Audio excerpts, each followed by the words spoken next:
Welcome to the Global Justice Report, an online production of the Center for Global Justice. I'm Cliff Durand, your host for today's program.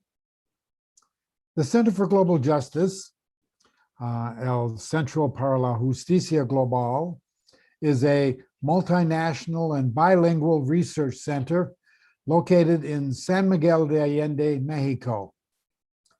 The center is devoted to research and learning for a better world and empowering a solidarity economy. Due to the pandemic, we have discontinued our in-person events and instituted these online webinars, which we've been doing every Monday now since a year ago, June 1st. Without our previous revenue-generating programs, we now depend on your donations to support these webinars and to be able to continue to pay our Mexican staff. We're delighted to have with us today Marcelo Vieta, who will be talking about when workers take control. How is it that sometimes workers take control of their workplaces, replacing capitalist owners? This has been the focus of his research on recuperated factories in Argentina, in Europe, Canada, and the US. Although they may take control just to save their jobs, they usually end up forming cooperatives, which is the social and economic, or what is the social and economic context that leads to takeovers. Why is it the workers find the formation of a cooperative is their best option? How are their subjectivities transformed in cooperatives? What political and legal conditions are needed to secure worker cooperatives? These are among the questions that we'll be discussing today. A professor at the University of Toronto, although he comes to us today from his home in Costa Rica, Marcelo Vieta's writings explore how more cooperation, solidarity, and democracy may be fostered in the workplace and the community. His most recent book, which he will be discussing today, is Workers' Self-Management in Argentina. He's also written about cooperatives and community development in Latin America, Cuba, Italy, and Canada. Well, let me turn the floor over to Marcelo now. And following his presentation, we will then have questions and answers so that you can all share your comments and questions. Go ahead, Marcelo, take it away. Sure, thank you, Cliff. And it's my pleasure to be a part of this, this seminar session, this webinar session. Let me just share my screen here. And this will kind of guide me into the comments that I want to make today. So again, thank you. And it's a pleasure to be involved in this initiative from the Global Justice Center, Center for Global Justice. So today I want to speak to some of the research that I've done that's reported in my book, Worker Self-Management in Argentina, that came out last year. I will be referring to the empresas recuperadas por sus trabajadores as ERTs. So I wanted to say that right up front. These are kind of conflict-driven worker recuperated enterprises, and I'll get into all those terms over the next few slides. ERTs, empresas recuperadas, worker recuperated enterprises, emerge from capitalist firms in trouble via workers' own motivations and efforts. Workers in deep conflict on shop floors and with their livelihoods at risk in the midst of usually of socioeconomic situations and turmoil or other crisis issues, take over and convert their employers' businesses into cooperatives. And as reading between the lines, kind of as a thread running through under the surface here is, how can we respond to the ongoing crises of neoliberalism for working people, and in particular with the crises of our economic realities that have been unearthed by the pandemic? So we can talk about this at the end during a Q&A session.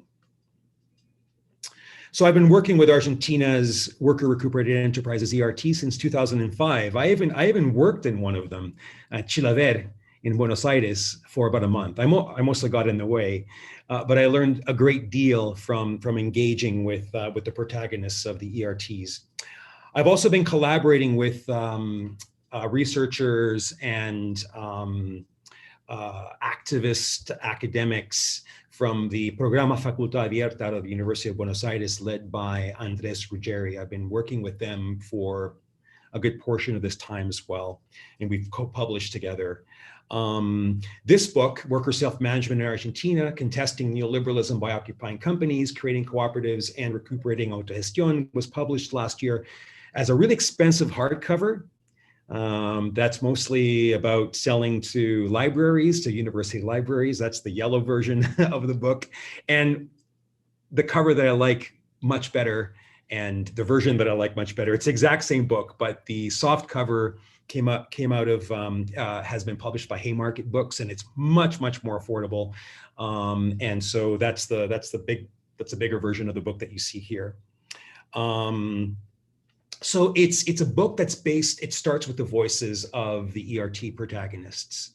And from there it theorizes, what I tried to do in the book is theorize collectively with them, starting from the cases and then building towards a theory of ultimately autogestión, and I'll get into that in a minute. And part of the point of the book was to introduce this concept of autogestión rather than worker self-management, but explicitly autogestión to non-Spanish speakers or non-kind of Romance language speakers, which I think is a much more powerful, much more politically driven, and much more prefigurative term for workers' control. So democratizing work by converting companies to cooperatives. There are three major pathways. I'm going to mostly focus on, through the Argentine example, the first one, but I want to just contextualize it by saying there are other ways of converting workplace. There are multiple ways of converting what we can call capitalist workplaces, for lack of a better term, to cooperatives.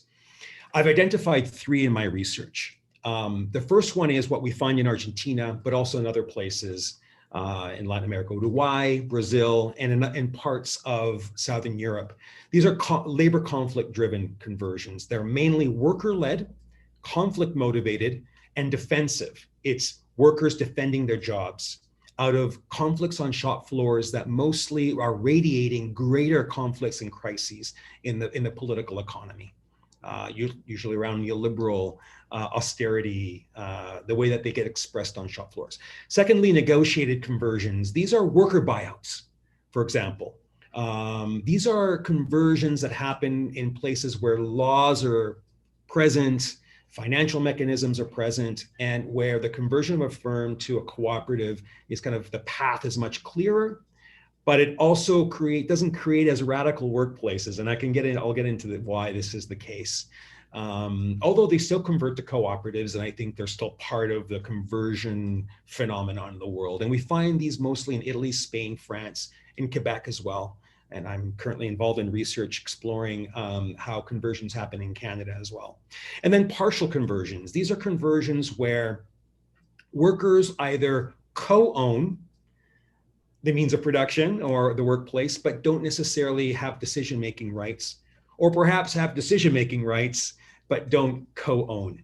In the first case, we can look at ESOPs, employee share ownership plans, in which are ownership, worker ownership, but not decision-making rights usually. Or in situations where the state is involved and it's not driven by workers, And so there's maybe it's a co-ownership between the state and workers. Lots of cases, lots of ways, lots of models of partial conversions, and we can talk about the specifics there. But I just want to situate what I'll be talking about today. What I'll be talking about today mostly are labor conflict conversions as illustrated by the Argentine model. But these labor conflict conversions, as I said, there are 6 major countries where they're found. In Argentina, and then how they were emulated within similar circumstances in other parts of Latin America, in particular Uruguay and Brazil, around similar circumstances of a collapsing neoliberal model at the turn of the millennium. But you also see them in Paraguay, in Colombia to some degree. You have some in Mexico, and in other pockets of Latin America. But mostly they're found in these 3 countries. And in Europe, they're found in Spain, Italy, and France. Now, it's not coincidental that in all these 6 countries, austerity and the neoliberal model have had a particular effect and a particular impact on workplaces and working class people. Okay, so the emergence of ERTs in Argentina, they tend to emerge at the turn of the millennium. They were present, some of them were present before, the first ones were before the 90s, but really they emerged in the 90s with the increasing collapse, the implosion of the neoliberal model. And here you have a kind of a map of how they evolved. It's the blue line in the first graph. There are about 400 of them, about 420 was the last time I discussed this model, discussed the numbers with Andres in Argentina. And they're still around and they're still emerging, but they really emerged during the collapse of the neoliberal model in Argentina and the financial crisis at the turn of the millennium, in particular 2001. Currently, there are about 16 to 18,000 workers involved, and it's across the national territory. I'll show you a graph of that as well. Again, I want to underscore this. In Argentina, they go from defensive initially struggles to offensive struggles. And they're directly, they tend to be, they're directly related to the rise and fall of the GDP inversely. So the GDP falls, more ERTs emerge. The GDP rises, less ERTs emerge, although other problems can emerge within workshops. But that's tends to be how they emerge in Argentina. I found the same kind of trends in Italy with their worker buyouts there as well. They tend to survive crisis very well as well. And not many of them have closed, as you can see in the second graph, including in the pandemic. They have survived the pandemic fairly well. My latest consultations with experts in Argentina are that only about 10 to 15 ERTs have closed because of the pandemic.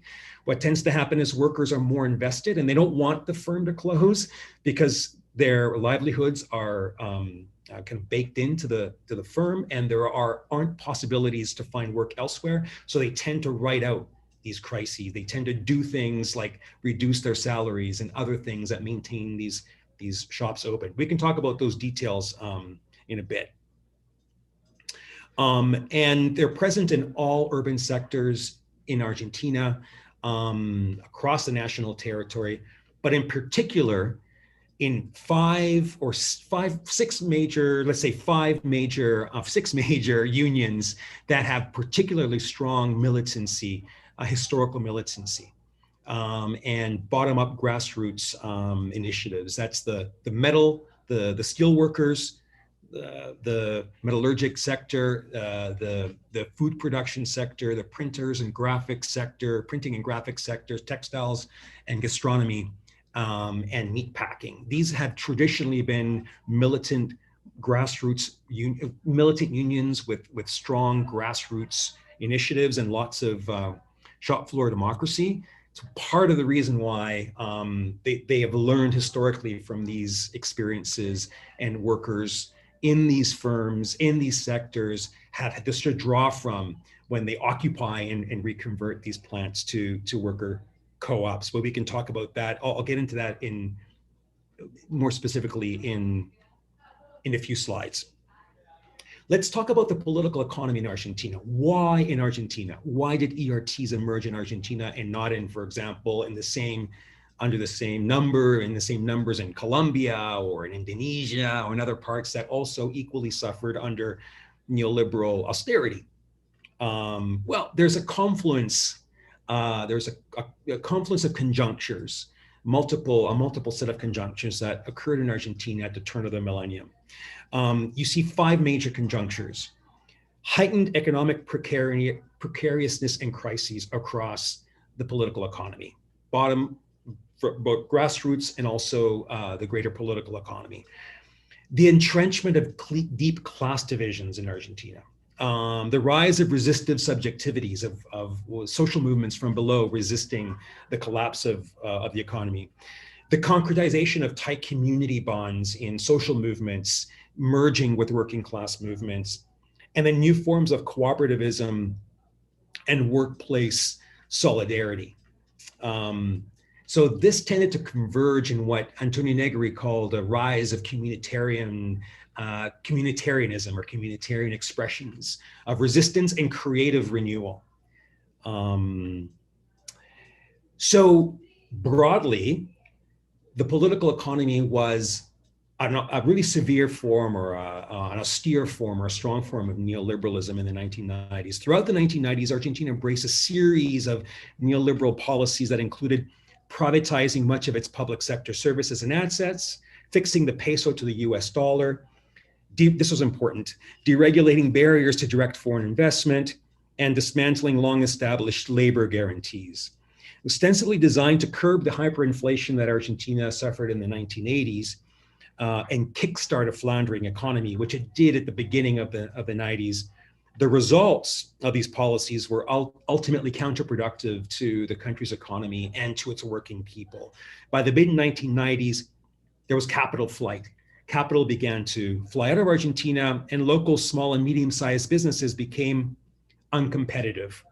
So how did SME, small and medium-sized business owners, react? Well, as SME bankruptcies increased and mass layoffs and unemployment rates soared to record levels, business owners were often in collusion with court trustees when they began declaring bankruptcy and engaging in other kind of nefarious practices to keep their businesses afloat, like asset stripping, for example, or vaciamiento, it's called, declaring bankruptcy and then moving your assets to another locale, selling them, or opening up shop somewhere else with cheaper labor. This was a common practice increasingly in the Argentina of the 1990s among business owners.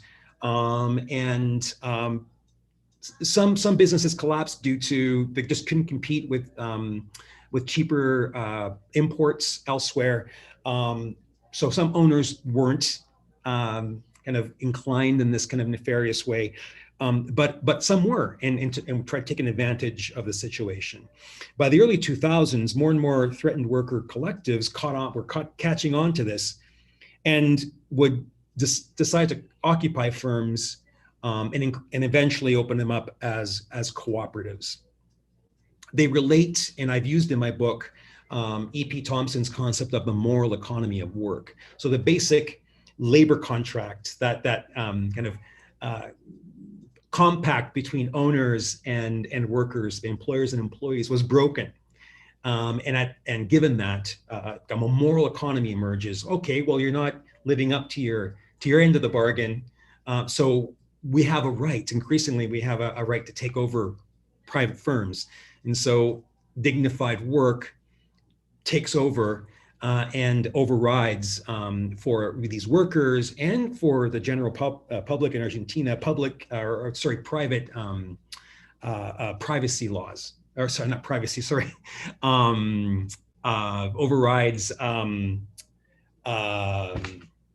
the property rights.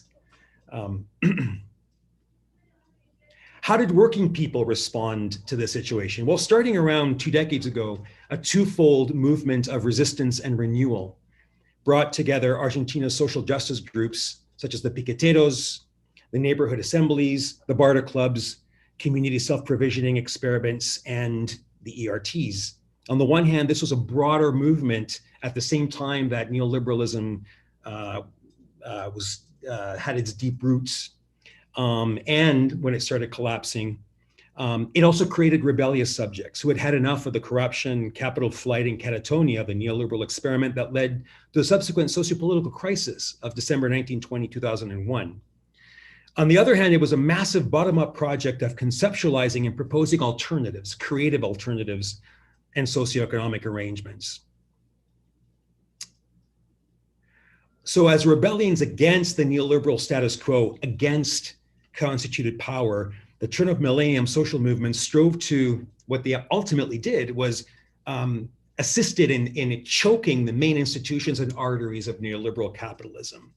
So with no bosses to rail against or workplaces to strike, the piqueteros, or organized groups of growing masses of the unemployed, would go on to cut off the main distributive veins of capitalism by occupying Argentina's national roads and barricading themselves in. The piqueteros would temporarily shut down the distribution of commodities and recuperate the pavement as places of horizontal organizing. The ERTs, in turn, would seize the factories, capitalism's sites of production, and reconstitute them as open spaces for communal production. In the process, as I will touch on shortly, they also recuperated workers' capacities to control their labor and produce social wealth.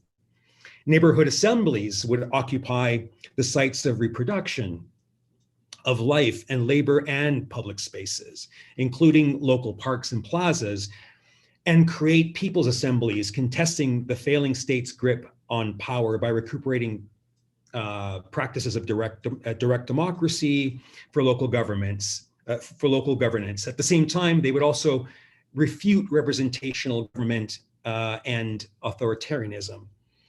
And the local barter clubs and alternative currencies would directly challenge the circuits of finance and exchange, capitalism's main channels of accumulation.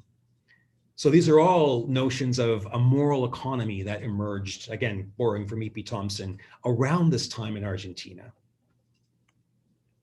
So the popular rebellions of turn of millennium Argentina were not mere protests, and I want to underscore this. They were not mere protests driven by a politics of demand, although they did have a politics of demand as well, demanding from the state. But increasingly, as the state became ineffective, they were also about creating new spaces of social, political, and economic life.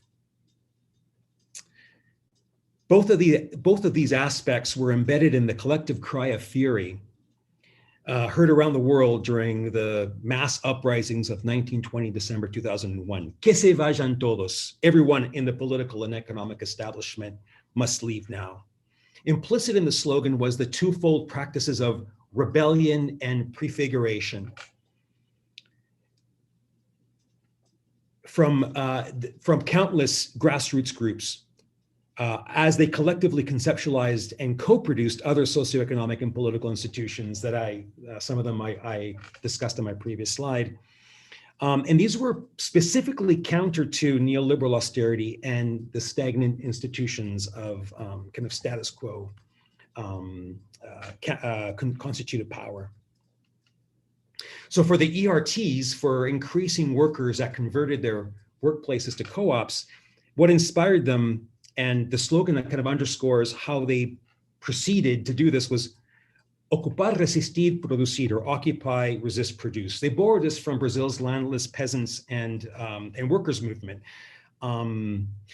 This underscores the three stages required to take over and convert a workplace in Argentina. Occupy it, resist repression that often follows from the state and even returning owners with hired thugs, and then start producing for your own livelihood, and also to show that workers can do this. This embraces their notion of autogestión, and it also draws from their social memories of other Argentine working class traditions, including a long history of activist unionism, cooperativism, and union-based democratic shop floor organs.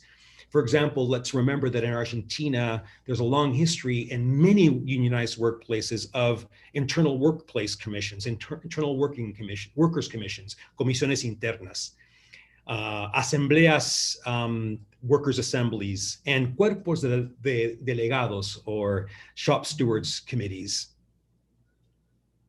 They drew from this tradition, from this organizing on shop floors, and took it to the next level, which was taking over and also co-owning and co-controlling their spaces of production as worker co-ops. So this doesn't emerge from out of nowhere, but there is a tradition in Argentina of cooperativism and democratic shop floor organizing. So there's two major concepts that run through my book: autogestión and recuperation, the taking back of power and taking back control, recuperating. And I'll get into this at the very end, but I want to spend some time talking about autogestión. Autogestión is the major, I think, the major concept that runs through my book. And I learned about autogestión, or self-management, from the workers of the empresas recuperadas. Autogestión, or self-management in English, but I don't think it's adequate enough in English. It's not as vibrant and as promising and prefigurative as it is in Spanish, is the collective and democratic self-constitution, self-organization, and self-direction of the productive social, cultural, or economic spheres of life by the very people and communities that most directly benefit from the activities that take place in this kind of place of production. And it's without, it's with trying to minimize the intrusive mediation of markets, hierarchies, and other forms of capitalist or state-based impositions.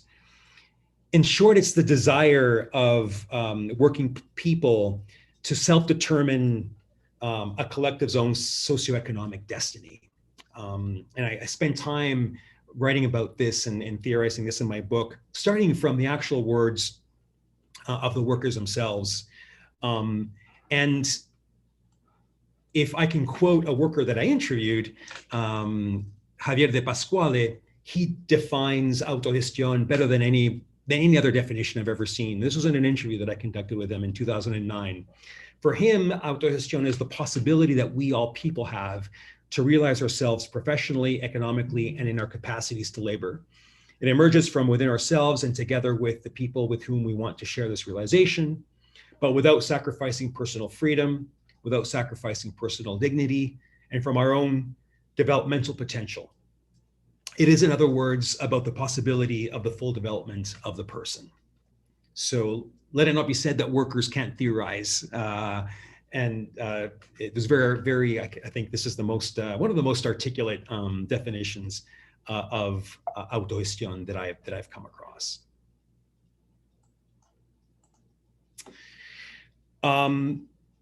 There are challenges. I'm not trying to kind of paint a utopia here. There are many challenges that ERT workers face, but they also work collectively to overcome these challenges. The first challenge is how to become a cooperator, how to become co-owners of a space of production, and how to turn from being managed employees to self-managed workers. This they learn over time. They learn in many ways, but they learn basically informally and over time. Eventually, other ERTs, other movements, and university programs come and assist in helping them kind of run a firm. How do we start production of a depleted firm? Where to get financing and capitalization? There have been some kind of paltry offerings from the state, but not much. So most of them have to fend for themselves in markets, and so they have to return to production of whatever they produce within markets, which have contradictory impacts on these co-ops. How to regain their customer base and find new customers. Unfair competition with other firms that aren't cooperatives, continued kind of racialized and gendered workplaces that some of these ERTs learn to kind of contest, but in many places these are remnants of the old firm and of capitalist workplaces.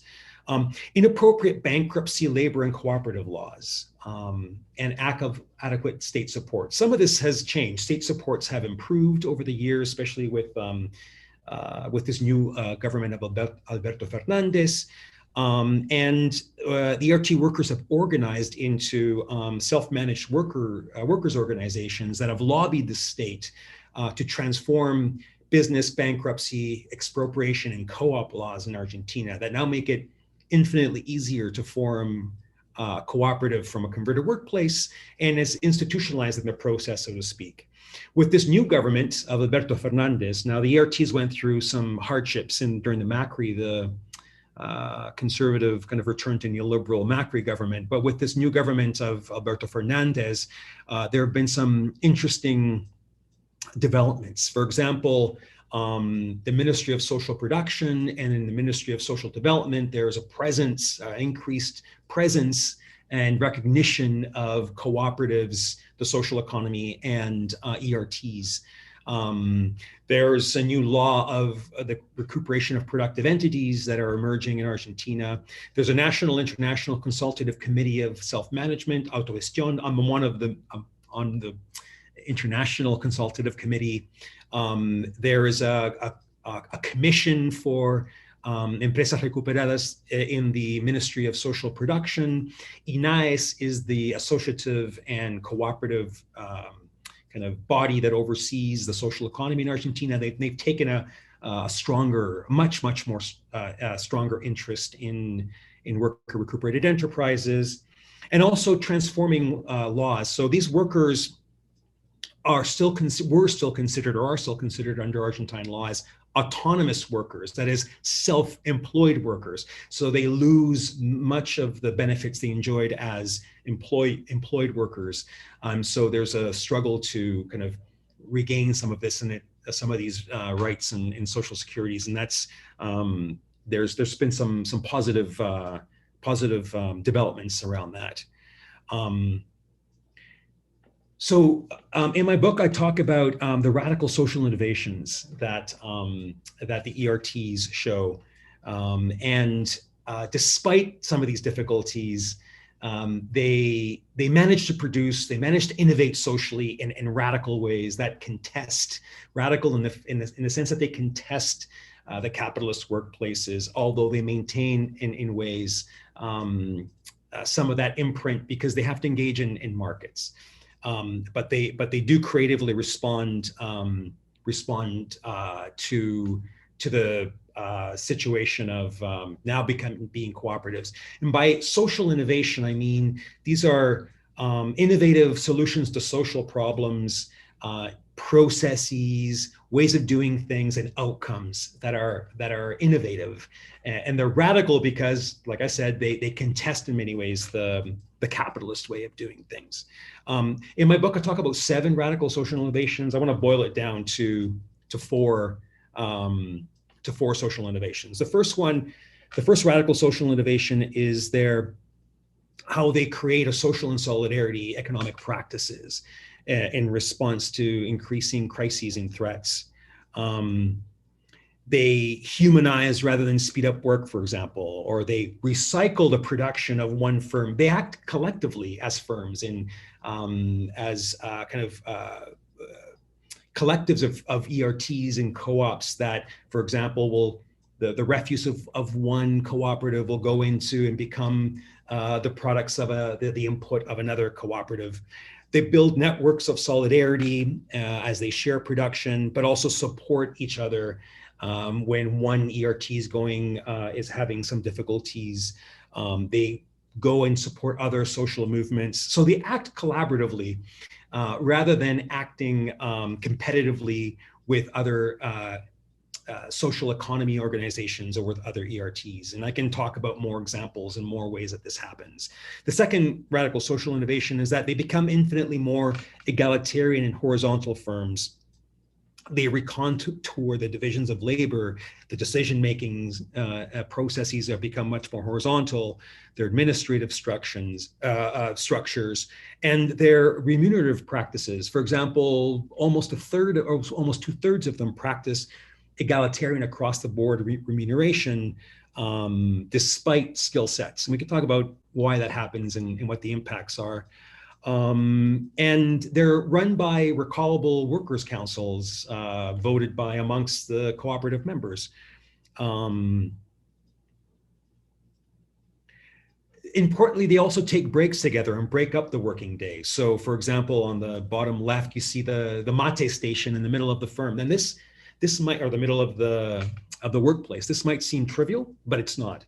The mate, this is the gourd, the green bitter drink that's drunk in Argentina and other parts of the southern cone. The mate break is both symbolic as to what they couldn't do under a boss, but also where they converse about daily challenges and things that preoccupy them on a day-to-day basis. So they work out issues informally and in an ad hoc way at the mate station and in other ways, as well as formally as well in general assemblies, for example. So those are some of the ways that these become more economically and socially just workplaces. The third radical social innovation is, and this is related to the fourth, is that they tear down the imaginary walls that divide the shop with the rest of the community by opening up the shop to the community as a way of giving back to the support that they received, and also as an increased realization that workplaces are integral parts of the community. So, for example, many of them open up their spaces to community recreation centers, K-12 and adults, popular education initiatives, neighborhood health clinics, radical community media centers. So those are some of the things that happen in these places when they're not being used to create whatever widgets they create during the day, or in places that aren't, in spaces of the shop that aren't used for production. So that's one way of turning the business, so bringing the community into the business. And then fourthly is expanding the business out into the community. So the tearing down of the imaginary walls is sharing revenues with community economic development initiatives. Many of you have seen the movie The Take with Avi Lewis and Naomi Klein's The Take, came out in 2004. There you see Zanon.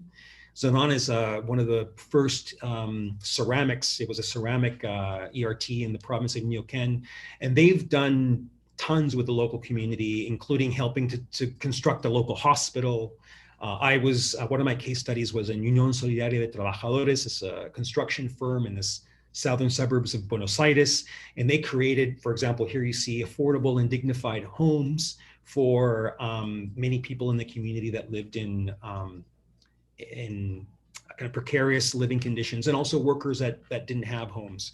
So they constructed homes and then they have a media station. They have a radio station and a sports clinic or sports center and sports leagues for local kids as well. So this is all known as La Fábrica Abierta. It's a concept that we also emerges from Argentina. The open factory. Again, symbolically tearing down the wall that divides the secret work of a capitalist firm, and it kind of opens up the secret into community-based work and organization community organizations. So to conclude, in the next slide or two, what we learn from ERTs are the recuperative moments, what I call the recuperative moments. What exactly do ERT workers, do workers that take over, convert their firms that employed them into cooperatives? What do they recuperate besides, what do they take over, recuperate, control collectively besides saving their jobs? Well, I discuss 7 recuperative moments, what I call recuperative moments. The first one is the creative skills and capacities inherent to workers' labor power, right? Their potential and creative possibilities to produce things. Their surpluses are returned to their control. Their associative labor and voluntary cooperation, cooperation that's forged in solidarity in the workplace and in labor processes. The labor process in general, the ways that one's creative capacity to work merges with tools and merges with doing this collectively, right? That returns to the collective of workers, the division of labor, social production of social wealth, and workers' very dignity. This is an inverse reading of capital, right? So I learned about these inherent things about working, in a capitalist workplace from Marx's Capital. If you invert what it means to be to be in a workplace that isn't capitalist, well, this is what's prefigured, right? It's these things that are that are possessed by workers, but that are sold to bosses when workers sign off on the labor contract and within a kind of capitalist way of working. So this kind of adheres to and points to a non-capitalist way of working and what would a cooperative economy look like, right? And ultimately, subjectivities are transformed. So I discuss in my work how workplaces are transformed, how communities are transformed, and how worker subjectivities are transformed. And I want to kind of conclude today by leaving you with the thoughts of Candido Gonzalez, who was a worker and one of the founders of the Cooperativa Chilever, one of the first ERTs and one of the most emblematic ERTs, when I interviewed him back in 2005. So how did he change from being a managed worker to a self-managed worker, and what happened? It happens gradually, right? But then he radicalized this way. Looking back on your struggle 3 years on, I can see where the change in me started. It begins during your struggles. First, you fight for not being left out on the street with nothing, and then suddenly you see that you formed a cooperative and you start getting involved in the struggle of other ERTs. You don't realize it at the time, but within your own self, there's a change that's taking place. You realize afterwards, after time has passed, you start to do things that you would never have imagined yourself doing.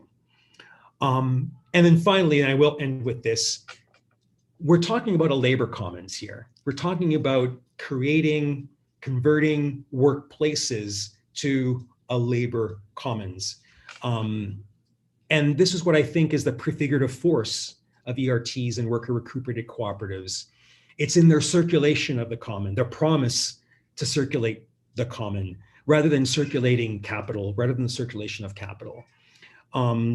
The democratized organization of productive and reproductive work into a labor commons means that a workplace transforms into an organizational commons, the work performed into a commoning practice, and the surplus generated into a commonwealth. And this is all kind of undergirded by, this is all what we mean by the creation of social wealth by workers themselves working in voluntary cooperation. So that's I'll stop there and open it up to questions and discussions.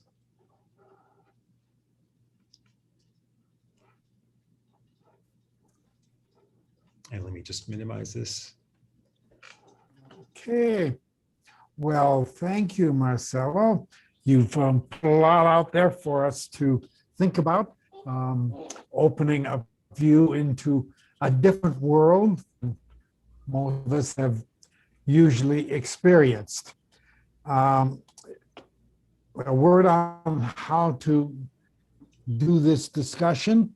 Some of you are watching on YouTube and you don't have any way of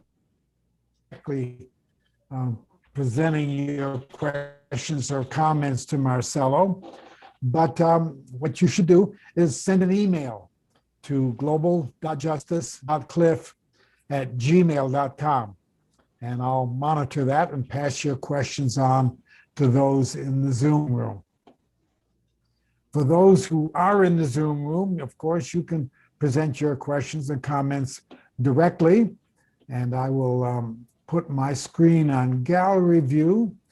And if you have a question or comment,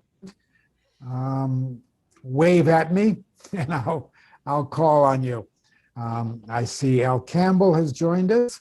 Welcome, Al. He's going to be with us next Monday on our next webinar, which will be on Cuba. But glad to have you with us today for the discussion. and other friends are with us as well. So if anyone wishes to speak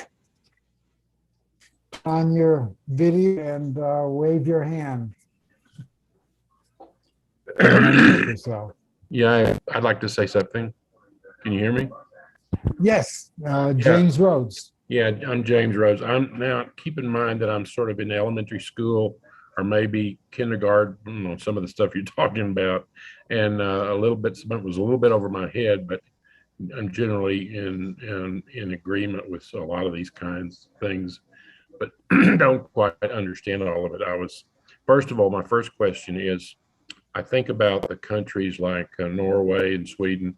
They have a democratic socialist system that provides for people and yada yada, but they have a quote free market. They let the market sort of be capitalist, so to speak, and that gets away from, I guess, the pure communist system of where they tried to control every bit of the economy and it didn't work. So that's one question: is it once you've done this, is it still market driven? And then the second question is, I'm a little skeptical on United States. I'm thinking about, let's say, a drug company, and the workers decide they want to take control part of it, and the power those people have, and the problem with the red blue issue and all that sort of thing. I'm like, how can it work? So those are my two questions. Yep. Should I? Yeah, go ahead. Okay. Yeah, no, great question. So if reading between the lines and what you're saying, James, is, can it happen elsewhere? And why doesn't it happen more elsewhere? And can it happen in all types of sectors, economic sectors? If I can kind of summarize very, very broadly. Sure. But let me start with the first, your first point, talking about social democracies in Northern Europe, for example. We don't see many. I don't know of any. There probably are, but I don't know of any. There are cooperatives for sure, but I don't know of any that have emerged. I can't name you one that has emerged from this model out of crisis. And it's probably not coincidental because there are many more safety nets for working people. If your business closes or if you lose your job, there are other possibilities, or the system will kind of keep you alive and keep you fed. Right. And so that wasn't the case in Argentina and other countries at the turn of the millennium. Now, let me step back by saying that was the case in many ways in Argentina. Argentina has had probably the strongest working class, very similar to the working class in the US in the 50s and 60s, Gotcha. with strong unions, union delivered health benefits in many ways, recreation benefits, social safety, social security, that emerged in the 50s and 60s. And so in many ways, it was a kind of a social democratic, it was similar. There were many more, there were more kind of chances for workers not to fall through the cracks in Argentina in the 50s and 60s. So you didn't see as many of these kind of situations. They emerged in the 90s because the system collapsed, and there was kind of increasingly there was less possibility for working people to find other work and to feel secure.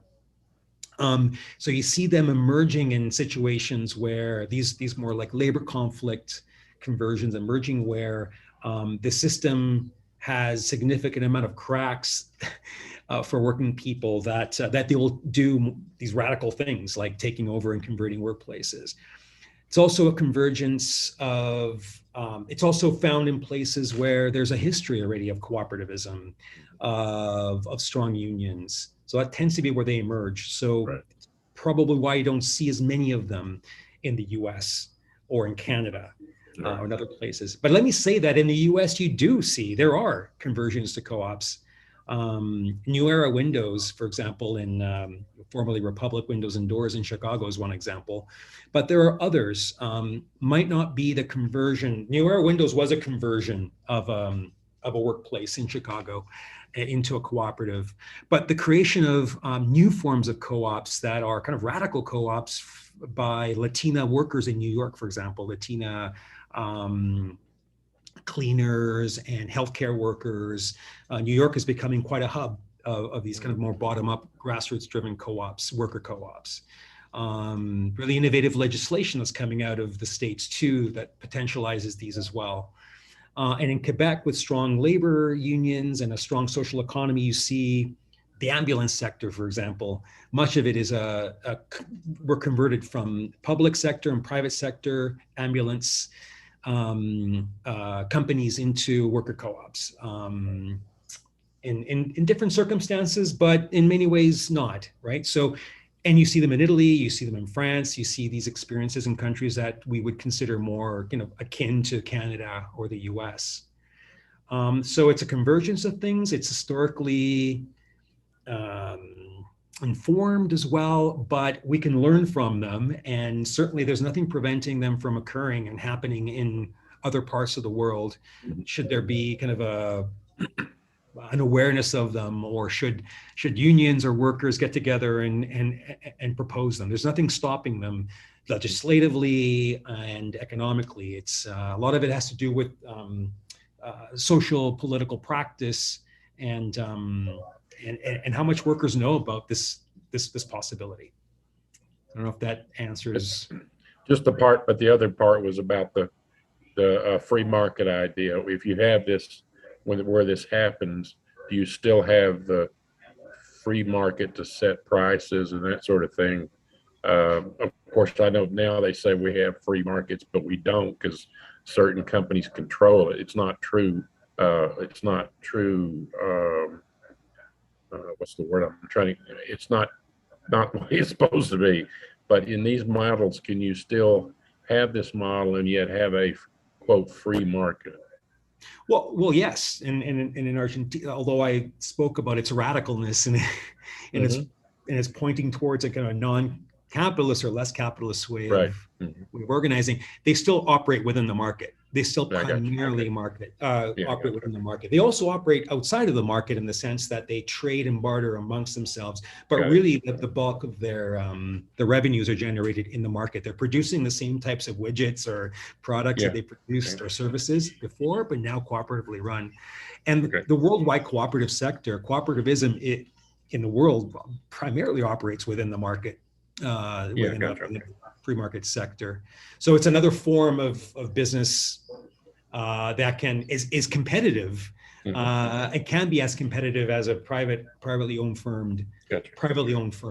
And that's the way most cooperatives work, although there are increasingly cooperative economies that show promises of kind of less market-driven alternatives. Pockets like Mondragon, for example, the Basque Country and Emilia-Romagna in Italy, you have ways, yes, they still operate within a market, but there are things they do that in stricter, in more kind of like in more marketplaces, they don't do. So there are ways that they're less market driven than in other places. And in many ways in Uruguay, Brazil, Argentina, and in other parts where you see prevalence of co-ops, they operate within the market, but then part of what they do is outside of the market as well. Right? Gotcha. Okay, thanks a lot.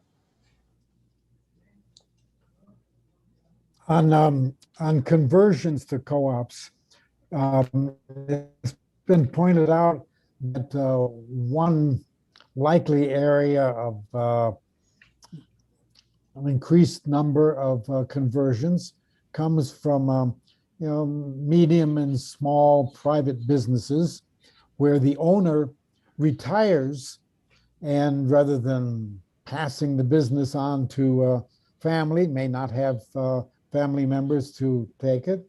In some cases, they have simply given their business over to their workers, recognizing that it was the workers who created the value in their business.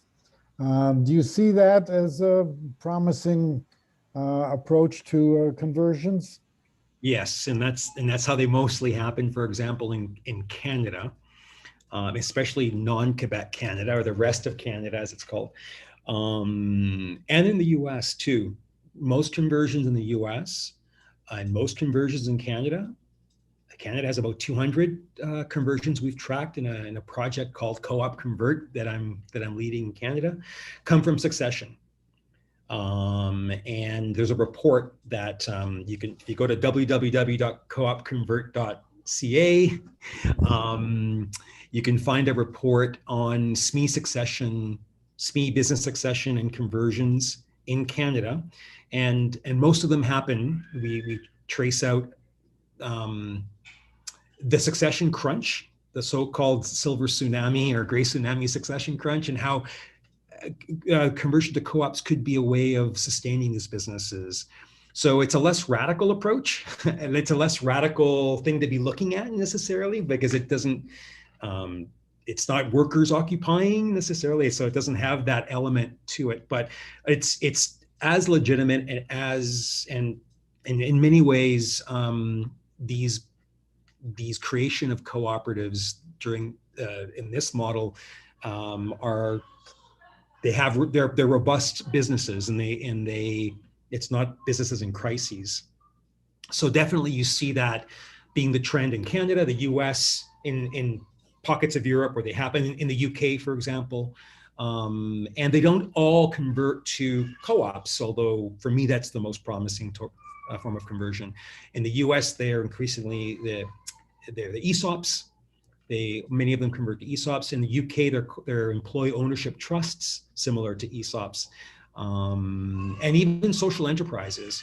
An interesting conversion that occurs in the UK, it's a phenomenon, is the recuperation of community assets.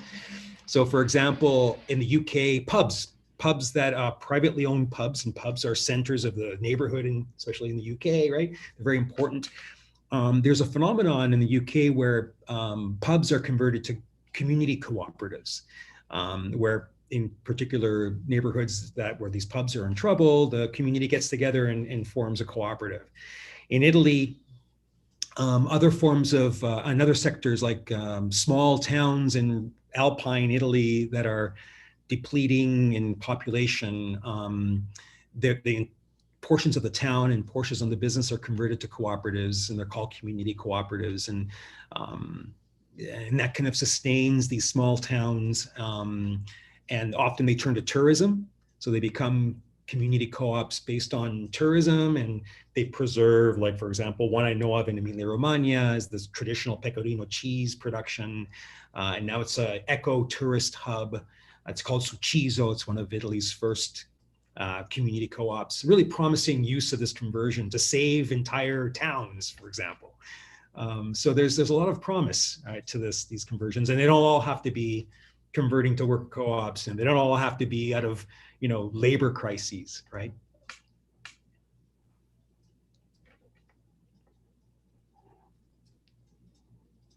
I can go on. There's other examples. You mentioned cooperatives in Quebec. Can you tell us a bit more about them? And I'm curious, whether Quebec nationalism is a factor that contributes to the greater popularity of cooperatives in that province. Yes, it has a lot to do with the kind of the more socialistly inclined, social democratically inclined political economy of Quebec. Quebec, especially over the past 30, 40 years, Quebec asserting itself as something other than or different than the rest of Canada. Its relation to civil code rather than common law, and the broader development of the social economy in Quebec, which is much stronger than the rest of Canada. Strong labor unions, more left-leaning sympathies. Much of it is a reaction to conservative kind of Catholic-based culture of the 50s and 60s. There was something called the Quiet Revolution that happened in the 60s, which was a rebellion against this conservatism. So what emerges in Quebec is this kind of different history, parallel or different to the rest of Canada, in the sense that nationalist assertion, and also this development of a social economy. With it is the presence of unions as well. And unions kind of promoting co-ops and promoting worker, the continuation, worker social safety and all that. You see the merger of co-ops with labor, and with the two, in particular, with the two major labor central labor organizations in Quebec, where they've collaborated with the social economy and with other kind of like labor funds, for example, to create worker co-ops out of either failing firms or in sectors where there was a transition occurring, like I said, in the ambulance sector, where the government wanted to defund itself from kind of the delivery of that service. And so the unions stepped up and worked with workers to create worker co-ops out of ambulances, out of the ambulance sector. The media sector right now in Quebec is going through an interesting kind of transition. Some of the local newspapers are collaborating and coming together in journalism and journalist and media co-ops. The funeral sector, interestingly enough, is small mom and pop shop kind of funerals in local communities are starting to get bought up by multinationals, US multinational funeral homes. The Funeral Federation, there's a cooperative federation of funeral homes in Quebec, have this process of buying, rather than having multinationals buy them, they buy up these local mom and pop funeral homes and convert them to co-ops. So they're drawing from this tradition of strong cooperativism and social economy, and kind of saving an important sector, right, for many small communities, especially as the population grows. That service is, and keeping it central, keeping it local, is actually important. So there's many more examples of that in Quebec, but it's a confluence of reasons why in Quebec it's much stronger. There have been many more conversions in Quebec than in the rest of Canada. In the rest of Canada, there are handfuls. In Quebec, there are more than 200 historically that we've tracked.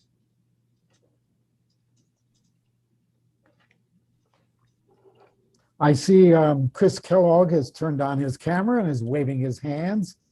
Hi, Chris. Haven't seen you in a while. Unmute yourself and let us hear from you. I don't think I can. We can't hear you, Chris. You're still muted.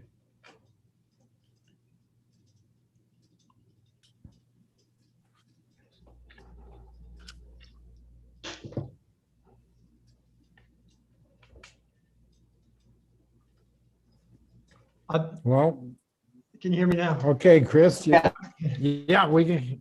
Yeah, thanks, Cliff, for the introduction. Hear you now. I've always been intrigued by Uruguay and the continuity or lack of continuity between Argentina and Uruguay. In that Uruguay, when you fly to Uruguay from Buenos Aires, you actually fly from the domestic terminal, because there's still some kind of paternalistic feeling there. But what is the situation in Uruguay with co-ops? Interesting in their ERTs, or worker recuperated enterprises, in Uruguay as well. Initially, there were about 50. It's between 20 and 50. It's maybe around 30 right now. The growth of worker recuperated cooperatives has been interesting there, because there's always been a close affiliation between the major union central, the PIT-CNT, and the Uruguayan Cooperative Federation, and they've worked kind of hand in hand into saving businesses there ever since the early 2000s. So you have the national government of Uruguay taking much more of an active role, at least on paper. It never really met its promise, but in funding and financing the co-ops there. I'm involved in an international network of the workers' economy. The center is also involved in this, so I know many of you from that initiative. And at our meetings, at our congresses, or at our encuentros, it's the major union central. It's representatives from there that come often to discuss and talk about the recuperated enterprises of Uruguay. So they've enjoyed a much more kind of supportive national government, and support both from the union central, the unions, the individual sectoral unions, and the cooperative sector. And you still see many of these workplaces open and if not thriving, at least surviving in ways that are kind of more robust, I guess, and less kind of crisis driven than some of these firms continue to be in Argentina. But they emerged kind of in parallel at the same time that the Argentine ERTs emerged. There's also a broader cooperative movement that's quite strong in Uruguay as well. So these certainly aren't all of the co-ops there. Uruguay was quite socialist for a while, right? Now they're going more neoliberal. Yes, it tends to be more socialist. Yes, it tends to have more openly socialist governments than Argentina, for example. There it's more this unique brand of Peronism, which is like a neo-developmentalist, sometimes left-leaning. It is now left-leaning and under the Kirchners and now under Alberto Fernandez, but it's Peronism under Menem in the 90s was right-leaning, right? So it's this. It's complicated, unique to Argentina political system. But yes, Uruguay has been more socialistly minded than other places in Latin America. More social democracy is what I would call it, probably. Right. Yeah. Al. Hey, How you it's been doing? a long time since I've seen you, like 10 years. Yes, 10 years in Trento or something. Driving through the mountains of Trento. Yes, indeed. Yes. Good to see you, Yeah. Al. Great to see you. So I actually have a comment to make and then a question, but I want you to comment on the comment. And before I say either of those, I just want to underline, when I ask questions or anyone else asks questions, we automatically get into the technical stuff, like how does this work and what's happening, et cetera, et cetera. And the fundamental, really deep issues are what you touched on several times, the transformation of consciousness of the people involved because they're involved in it, especially over a long period of time. And that goes way, way back. You can go back to Brook Farm, a Fourier co-op in Roxbury before the Civil War in the United States, and you read the memoirs of the people that lived there and what it did to their view of the world and everything. Anyways, I just wanted to underline that, which you touched on. And my questions are going to obviously be towards how does this work? How does that work? Because, I have an expert here, so I'm going to ask you, but that's the really deep stuff. I wanted to make one comment in relation to James's comment, and James isn't here, isn't on it anymore. But he asked, do co-ops, is there a way for co-ops and recuperated co-ops to fit into what he called the free market system? But really, we ought to call it a capitalist system. And I think that's really important. And I'm just going to throw out an idea here, and I'm interested in your take on it. And of course, the answer is obviously yes, because Mondragon's been going for a long time, and they have this tremendous network, especially in northern Italy, but it's spread around other Italy, especially because of the law that they passed promoting co-ops in Italy, as you know. But I would argue that, yes, they can exist, but I would argue, I consider co-ops to be not a capitalist business enterprise. And of course, that's a big debate. And some people say, well, if you're in a capitalist thing, what can you do except for follow the rules of capital, et cetera, et cetera. And I say that co-ops are actually fundamentally different in a very theoretical sense. And it really comes out, especially in Mondragon, with the statements of the founder and everything. They make a very conscious goal of, okay, so capitalist firms are supposed to maximize profits, real simple. And in the United States, since 1980, that's even legally required. You can be sued for not doing it. So the co-ops are very specifically not that. They are about providing work, jobs, and dignified jobs. And then, of course, they set up the spillover into community stuff, the Mondragon thing. But they do very explicitly say, we can't go bankrupt.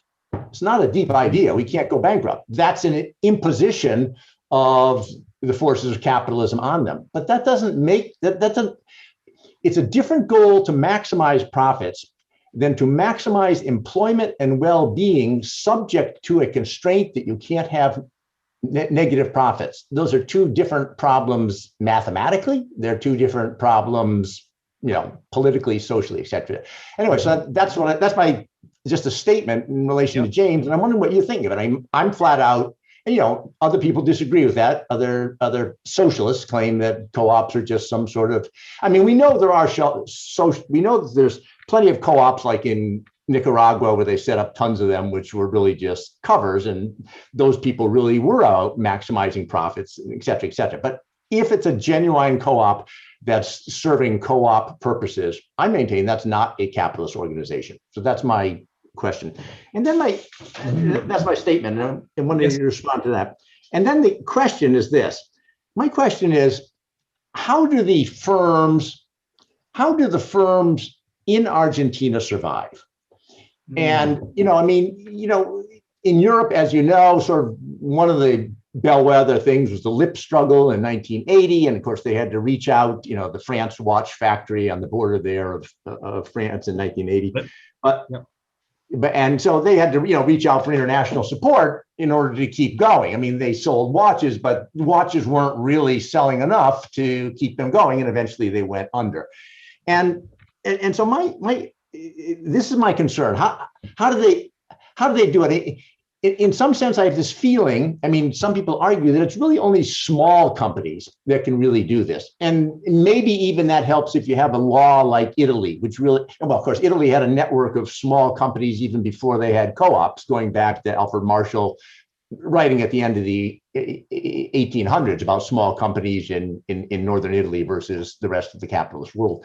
So my question is, how do they survive in Argentina? And how can they survive in other places? And are they in some sense damned to not be able to get beyond the really small people that, they'll find a way, just like small businesses always do, but it's never going to impact the big system because they can never really move up to the big production units. Yep. That's my question. Well, those are deep questions that you can take. I teach a course on economic democracy. Yeah. Toronto. I'm teaching that in the fall. You can take my course. And then I was teaching a course on Mondragon and Emilia Romagna, where I take students from there.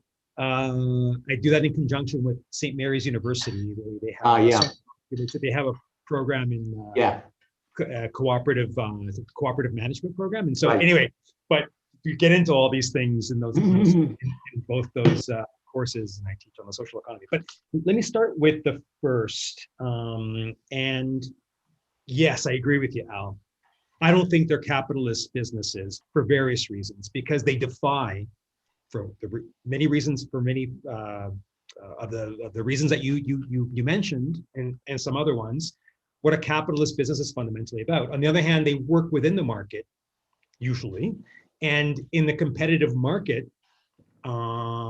Some critics, even on the left, as you know, starting with Rosa Luxemburg and others, they've been viewed as, they've been co-opted by their collective capitalists. They're self-exploiting, right? We can debate whether you can self-exploit, but collective capitalists, they don't have a boss, but they're all bosses of themselves, of each other, and extracting surplus value from each other in the marketplace. Okay, maybe that's happening, but even in a competitive marketplace, there are many things that a cooperative possesses and has to be a cooperative, that you don't find in a capitalist workplace. And so in that case, it's less of it's a better kind of workplace for me, because it's a less capitalist business. So let's start with ownership. It's co-owned, not owned by a select few shareholders or a proprietor. It's co-owned by the members, and it's the members decide who. If they want to hire managers, they can, but if they want to manage themselves, they can too, and they can hire amongst themselves. These are fundamentally different possibilities than a worker or a member of a business has, or let's just keep it the worker co-ops that a worker has at a private firm, right? So that makes it fundamentally different. The other thing is that it's not about profit maximization, you're right, although they make profits and they can make profits and they can do it quite well. It's about mutuality. This is what ultimately co-ops are about, the mutual benefit of members. If you're a consumer co-op, it's about the mutual benefit of purchasers. It's a purchasing co-op, right?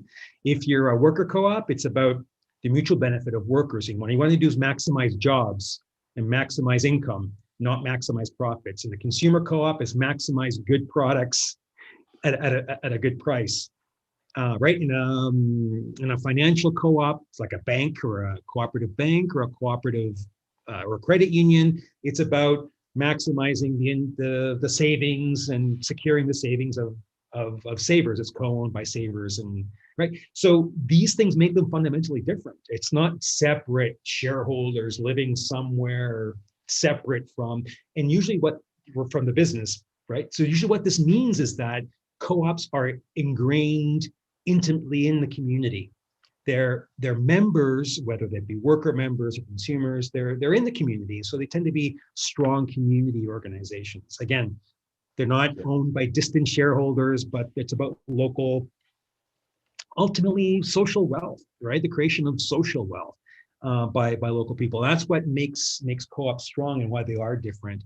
And they can do things like in Italy, for example, radical things like even co-ops, the members might not be politically radical, but indivisible reserves. In Italy, if you're there's many types of co-ops, but you can be a non kind of mutual based co-op.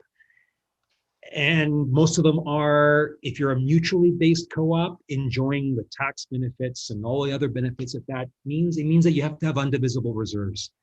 That means that in Italy, for example, you can't speculate on a co-op. You can't join with 10 or 15 people, create a co-op, and then 5 years down the road, sell it and then make money off it. Can't do this because the assets, the benefits from selling the co-op has to go back to the cooperative movement.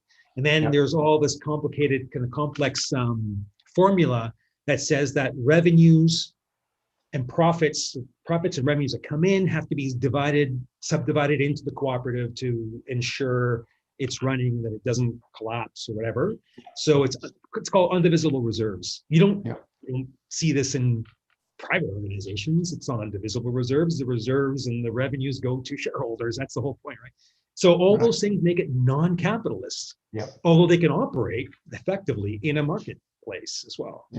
The secret is, or not the secret, but the thing about recreating the economy, and I know you spend a lot of time thinking about this, Al, because you're an economist, or political economist, is how do we scale it up to a level of an economy, a cooperative economy, where you might have competition, or you might have, but it's a cooperative economy where it's where the ultimate survival of a firm, isn't about outdoing the other firm based on maximizing profits and out competing, but it's somehow creating a new type of economy around cooperative values. And you see this in many ways in Emilia Romagna in Italy and in the Basque and Mondragon and that. So that's kind of I agree with you, but we don't see that amongst the empresas recuperadas in Argentina, because there aren't many of them. There are about 400 in a much larger economy.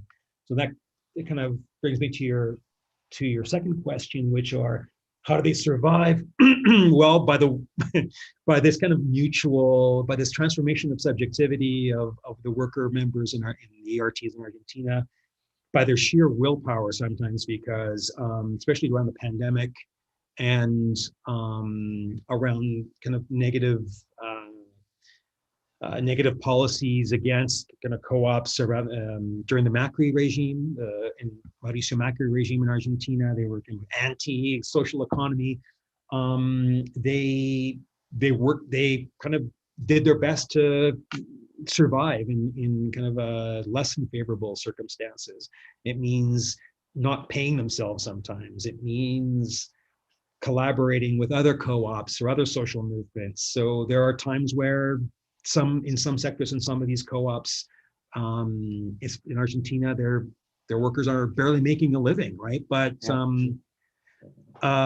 in other situations and amongst other co-ops, they're quite competitive and doing quite well. It's not a uniform. You can't say all ERTs in Argentina are. Some are very successful, and some have been very competitive, and others have had to rely on social movement, social economy, the well-being, the goodwill of the community. They tend to be small. The average size of kind of worker recuperated enterprises that emerge from crisis, I found this in Italy and Argentina, are about 40 workers is the average size. So we're talking about small businesses. Larger ones are harder to recover because they're more complex, but also they have it's more capital intensive. For many reasons, it's harder to recuperate, recover, and restart production when it's a major piece of machinery. Although we have seen complicated firms. This isn't limited just to small firms. And for example, there's one Pharma Phoenix in Italy. It was a branch plant of GlaxoSmithKline, I believe, and it was recovered by its managers and workers, and now it's a worker recuperated enterprise in Rome. It managed to do this because there was a particular medication that became generic, and so they can do this, and they started producing this generic. It was a forgot what the medication was, but it was for like osteoporosis and that. But now it's quite successful, and it's still happening still active in Rome and Italy. And you see some large firms with complicated natural an oil refinery in Argentina. There is a shipyard that's been recovered. So these aren't small enterprises. It's possible, but there have to be other kind of supports for that to happen. Smaller firms are easier to convert. The ones that are more labor intensive, more reliant on the skills, so carpentries, woodworking, carpentry, gastronomy, restaurants. In Argentina, you see a surge in restaurants that are worker recovered in recent years. So they tend to be that kind of service-oriented firms. In Canada, it tends to be conversions that are succession-based, service-oriented tend to be, and increasingly you're seeing a professional, like architect. So rather than forming partnership in an architect firm, you see architects. There's one case in Guelph in Guelph, Ontario, where it's become a worker cooperative. Yeah. So that's promising in those kind of sectors. So it tends a little footnote on that. I mean, just to underline, also, you have to realize most of these things that are being converted because they're in crisis. And what we're asking them to do is then be successful in a market. Yes. Now, maybe the crisis was deliberately engendered by the bosses, and it's part of capital stripping or something like that. But maybe they're just in a bad niche anyways. And so this is one of the serious problems. Same things, the employee stock buyouts in the United States. The people that actually own it are quite often willing to sell out to the employees when the thing's going down the tubes anyways, and it'll just be some more money in their pocket. And so that's one of the things, is that you're asking companies which sometimes are in a very bad market niche situation anyways to turn around and be successful. That's sort of what that was sort of the lips problem with watches, because those watches were becoming obsolete as the new digital watches were coming in. Yeah, it's not always though. I mean, No, not always. the labor conflict model that I like in Argentina, they're mostly crisis driven and situations where the business or the sector is facing difficulties. But in the US and Canada and Southern Europe, it tends to be more succession driven. Although there are also crisis ones, but it's succession driven. It's like there's the owner or owners can't find third party purchasers or don't have family to pass it on to. So what ends up happening is they tend to close. The owners will rely on the assets being sold to retire. Whereas they could, like many of them do in Italy, is sell to the workers, a collective of workers, and secure their retirement that way. Some of them keep on working as members of the co-op too. It's interesting, but it's not. And these are successful. I mean, these are successful. These are viable firms still. It's not that they're in crisis that way. So so you see. We have an interesting. Sorry, did somebody say? Cliff? Yeah, we have an interesting example here in Mexico, Trade Doc. Yeah, Tredoc, which is a worker-owned cooperative tire factory. It's the largest tire producer. Came about because the union was able to buy out the factory from the previous owner. This happened after a prolonged strike and that went into the courts, and the courts found in favor of the workers and ruled that the company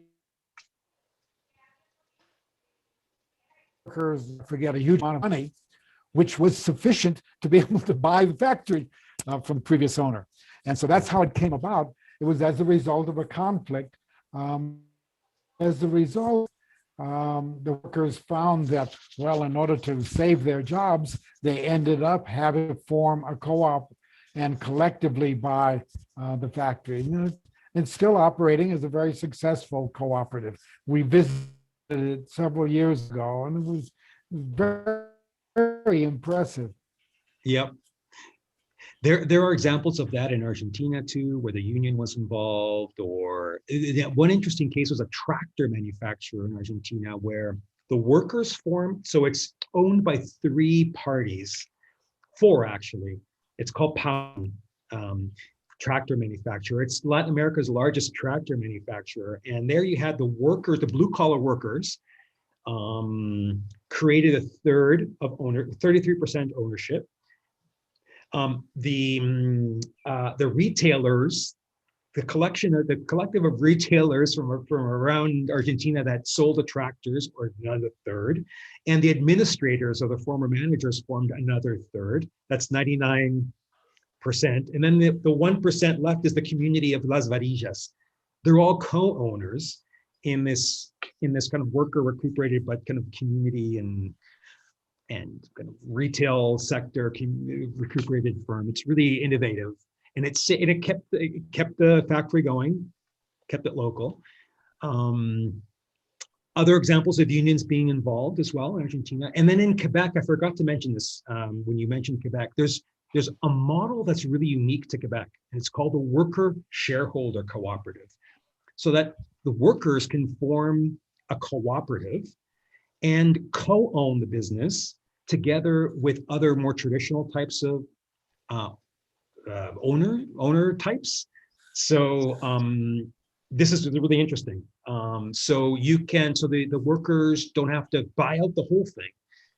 They can go in, in part with other owners, and save the business and save their business, save their jobs, and create more democratic workplaces. Although it's not it's not that the entire business is a co-op, but the collection of workers are a co-op.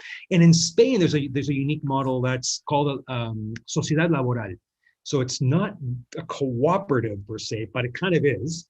But the workers there, they form a collective, and they collaborate. They share in the co-ownership, but they have to own more than 50%. So 51% of the business is owned by the workers, and the rest can be owned by other more traditional owner types. And they form this kind of labor managed firm that's co-owned with other owner types. Some might say, well, it's not radical, it's kind of still, but there are really unique ways of democratizing work. What happens in Quebec is a lot of these worker shareholder cooperatives end up becoming 100% cooperatively owned by workers. So the ambulance sector did this. The worker shareholder model was the first phase. Then the next phase was complete cooperative ownership. So anyway, so there's different ways of doing it. We have questions that have come in from our YouTube viewers. Let me just share a screen and read them to you. Seth Goldberg asks, what about co-ops organized in the U.S. as public benefit corporations? They also are not required to only maximize stockholder chances of success. It conflicts with the no speculative profit to outsiders rule, however. Actually, two more coming in. Right. Ingrid Hannon. Could Marcelo tell us enterprises under worker control in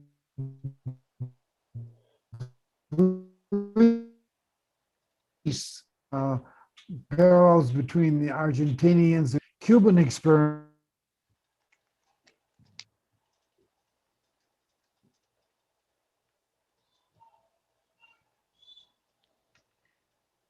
Yeah, sorry, Cliff, I missed your, Cliff, I missed that last one. It was something about Cuba. Yeah, Cliff, we are having trouble. I'm also having trouble hearing you, Cliff. Your voice is breaking in and out. Yeah. Well, I kind of caught the first one, and I think it's a comparison between Cuba. What's the similarity between Argentina and Cuba? Hey, Cliff. I missed the second one. Yeah. Comparison between Cuba and Argentina? Okay. Yeah, this was,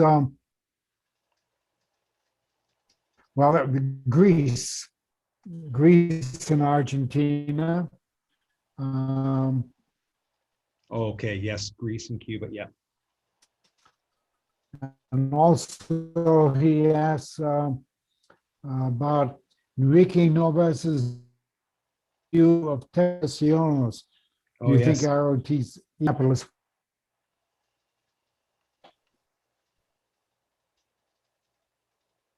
And if I can squeeze the third one in quickly. Oh no, that's just those two. Okay.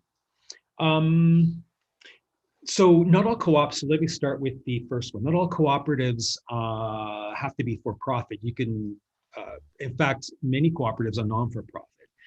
So if you're non-for-profit, you're of public benefit, or right? Usually your main goal is not to create profit, but to create some public good. I'm not up to speed on how many or to what degree co-ops in the States become public benefit corporations, and other types of kind of nonprofit maximizing corporations. So, but I'm sure many do, and there are many compatibilities.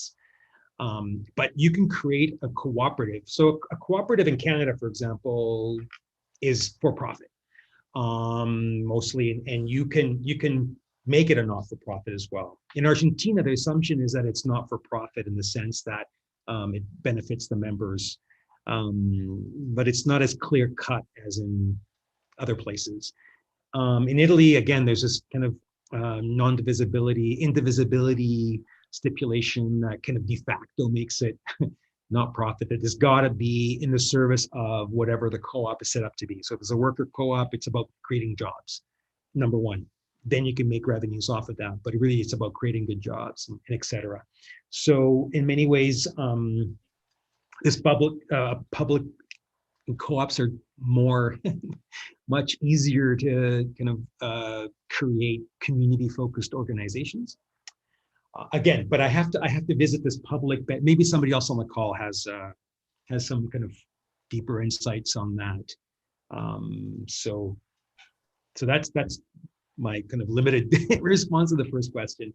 As far as the other ones, yes. In fact, the greasing Argentina and other parts, in other recuperated enterprises with a similar kind of way of becoming a co-op. You can find them in Turkey. There's a couple, and in other parts of Tunisia, Egypt. The Greece VOMA is the one that I'm most familiar with in Greece, and this was a formal chemical manufacturer. They produced glues that then went bankrupt, and now they're producing soaps and other cleaners. And they're in Thessaloniki. And there's been many several spin-offs have emerged from VOMA. For example, a community-run clinic has emerged from VOMA as well. So very, very, very innovative and very inspiring. They were inspired by Argentina. They knew about Argentina. In many ways, the workers there learned how to take over and recuperate their workplace from the Argentine example. Same thing with Turkey and the textile conversion that I know of there. I visited that, and they were also inspired by Argentina, although they emerged from different conjunctures, right? The VOMA emerges from the collapse of the austerity and how it impacted Greece over the past 15 years. In Turkey, it's very much about a similar kind of type of situation, but also after the protests in 2013, the Taksim Square protests, and they emerge out of that as well. So in different conjunctures with different socioeconomic and political economic contexts, these emerge, but they also learn from each other. And what's really promising, and I write about in my book as well, is transnational kind of ways of inspiring each other. And then also, I also write about, I take up the notion of techno-fetishism, technological fetishism that Enrico Narvaez proposed in my 8th chapter in my book, where yes, there tends to be a tendency, but on the other hand, I think it's an unfair critique. There's a tendency to over-rely or over-privilege the technical in these firms and saving machines and restarting or remaining in markets and that. And when you look at in my book, I write about when you go into, often when you're a visitor in the ERT in Argentina, they don't talk about the recovery and the takeover. What they talk about is their production. They take you around and show you how their machines work and how production happens, and they don't really even talk about that. You have to ask about, well, how are you democratically organized and what was your history? They don't tend to privilege this. And if you look at their brochures and their marketing brochures, it's about, you see the machines and the production lines and the products that they produce. You don't really see people. So I talk about this and critique it using the techno-fetishist critique of Narvaez, but also on the other hand, they have to restart production. They have to, regain the confidence of customers or create new customer base. So you can't really and with, not much supports from the state or from other sources, and they're not, subjects of credit from banks, and so they kind of have to do whatever they can to kind of maintain their market share in that. So I mean, we have to take it with a bit of a nuanced approach. We can't overly critique it, and in many ways, the critique is a critique of the system. The capitalist system is technologically rationalized and instrumentalized to a point of, pitting one against all and individual competition over collective,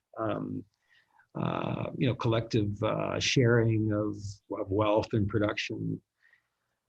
And it's, as we all know here on this call, probably, the natural, if there is a natural way for human beings to do economy and produce, is not competitively, but it's cooperatively.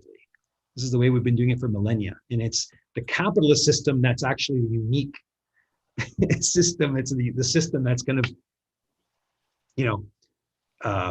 impose, that isn't kind of natural, right? It's the capitalist system is not the capitalist system of creating workplaces, and the economy is not the natural or the way that human beings have been doing it. In fact, human beings have been doing it cooperatively for millennia before that. So I see that Seth Goldberg has come over from our YouTube viewers.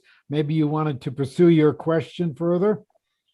Yes, please. Can you hear me? Yes.